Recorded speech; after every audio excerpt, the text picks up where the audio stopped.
ज्योतिष अवधारणाओं पर यह दूसरा भाग है। पहले भाग में हमने ज्योतिष के प्रति लोगों के मन में जो गलत धारणाएं बनी हुई है उस पर चर्चा की थी। इस दूसरे भाग को देखने से पहले यदि पहला भाग देख लेंगे तो यह दूसरा भाग ज़्यादा अच्छे से समझ में आ सकेगा। मनुष्य को यह जो जन्म मिलता है यह पिछले जन्म के कर्मों के आधार पर मिलता है। अब उस टाइम पर यह तो पता नहीं है हमने कौन से अच्छे काम किए थे, कौन से बुरे काम किए थे।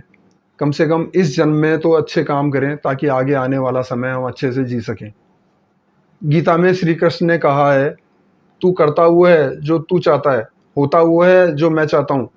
तू वो कर जो मैं चाहता हूँ, होगा वो जो तू चाहता है। धर्म की राह पर चलें, जीवन में आने वाला समय अच्छा होगा। किसी भी व्यक्ति की जन्म कुंडली उसके आने वाले समय के बारे में पूरा विवरण बताती है।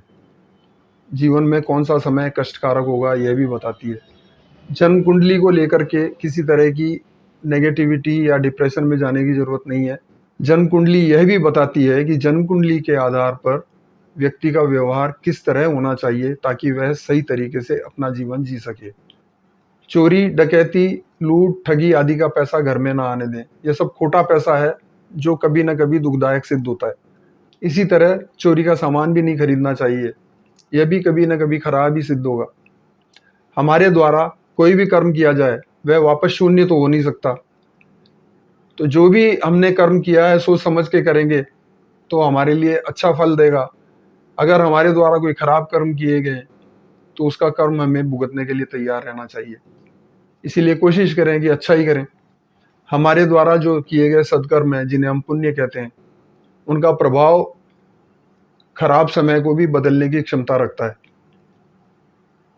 पौराणिक कथाओं के अंदर एक कथा आती है, सावित्री देवी का विवाह सत्यवान से हुआ था। सत्यवान की कम उम्र में ही मृत्यु निश्चित थी। निश्चित समय पर यमराज आए, उन्होंने सत्यवान के प्राण हर लिए, लेकिन सावित्री देवी ने अपने पुण्य कर्म के बदले वरदान लेकर के अपने पति के प्राण वापस लेकर के उन्हें जीवन दिया। यह सब उनके पुण्य कर्मों का प्रताप था। आजकल आज और अभी जीने का फैशन चल पड़ा है। अभी तो मौज से जी लो, बाद में क्या पता क्या होगा। इस मौज में जीने के कारण से हम कुछ ऐसा भी कर बैठते हैं जिनका कष्ट हमें आने वाले समय में भोगना पड़ता है। हम जो करें सोच समझ कर करें, कम से कम फल तो अच्छा रहेगा। कष्टों के समय ही पुण्य कर्म, पूजा पाठ, भगवान का स्मरण, उपाय वगैरह सब याद आते हैं। कर्मों के हिसाब से कष्टों का जो समय है भगवान ने निश्चित कर रखा है अपने विधान के हिसाब से। जब उपाय शुरू करते हैं तो ये कष्टों के समय कम हो सकता है, कष्ट कम हो सकते हैं। कुछ उपाय ऐसे भी होते हैं जो कष्ट और बुराई के समय को एकदम से कम कर देते हैं। बुराई जब जानी होती है तो हो सकता है कि वो सारा का सारा प्रभाव छोड़े, तो उस समय ऐसा लग सकता है कि कष्ट एकदम से बढ़ गए, लेकिन बहुत ही जल्दी कष्ट दूर हो जाते हैं और जीवन सही राह पर चलने लगता है। यह ठीक इसी तरह से है जैसे कोई नाली काफ़ी टाइम से साफ नहीं हुई है, उसमें गंदगी जमने लगती है। कचरा रुकने से पानी फैलता है, गंदगी फैलती है, बदबू आने लगती है। जब उस कचरे को साफ कर देते हैं तो फिर कुछ टाइम में कचरा जम जाता है। ऐसे में जब नाली की अच्छी तरह से सफाई की जाती है तो गंदगी हटने से वातावरण में बदबू फैलती है।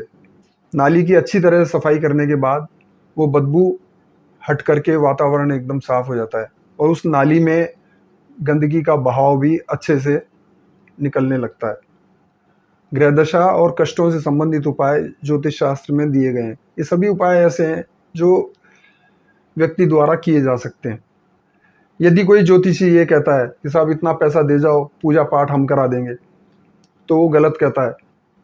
बीमार व्यक्ति जब खुद दवा नहीं लेगा तो बीमारी से ठीक कैसे होगा। ज्योतिष शास्त्र में बताया है कि जब भी कष्ट का समय आता है व्यक्ति की बुद्धि हर लेता है, व्यक्ति गलत सलत काम करने लगता है। इसलिए अपनी बुद्धि को कंट्रोल में रखना चाहिए ताकि कोई हम ऐसा गलत काम न कर बैठें कि उस कष्ट के साथ साथ दूसरे और कष्ट भी हमें झेलने पड़े। कष्टों के कारण या वैसे ही मन जब ज़्यादा बेचैन हो तो सबसे अच्छा है ध्यान करना। जिस भी किसी इष्ट को मानते हो मन में उनकी छवि को ध्यान करें, उनका नाम बार बार स्मरण करें। लगातार ध्यान करने से हमारे ईष्ट से हमारा संपर्क होता है और कष्टों में धीरे धीरे कमी आने लगती है, हमें मानसिक शांति मिलने लगती है। भगवान ने 24 घंटे में दिन और रात दोनों दिए। इसमें काम और आराम दोनों का टाइम निश्चित किया है। कभी खाली न बैठें। समय और कर्म मिलकर के भाग्य का निर्माण करते हैं। खाली बैठकर हम समय नष्ट करते हैं। कालांतर में जब भी कभी उसका प्रभाव हमारे जीवन में आएगा, वह हमें नष्ट कर देगा। कहावत है, बैठे से बेगार भली। कुछ भी करें लेकिन करते रहना चाहिए। जन्म कुंडली में आमदनी वाला भाव 11वां भाव होता है। इस भाव को क्रूर बताया गया है। इसका कारण है कि आमदनी के लिए हम किसी और से उसकी गाड़ी कमाई उसकी जेब से निकलवा करके लेते हैं। इस क्रूरता को दूर करने के लिए आमदनी का कुछ अंश दान और पुण्य में लगाते रहना चाहिए। अपना घर और काम करने की जगह दोनों साफ रखने चाहिए। गंदगी भी नकारात्मकता लाती है। यदि आपके मन में भी कोई प्रश्न हो, कोई विचार हो, तो नीचे कमेंट बॉक्स में लिखें। इस वीडियो को लाइक करें, चैनल सब्सक्राइब करें और यह वीडियो अपने मित्रों तक शेयर करें। हमारे द्वारा ट्रीटमेंट भी किया जाता है जिसमें एलोपैथी इन्वॉल्व नहीं है। हम थेरेपी भी करते हैं। हमारी वेबसाइट है www.upcharkendra.com upcharkendra.com। वहाँ विज़िट करें। आप वहाँ हमारे बारे में और भी बातें जान सकेंगे।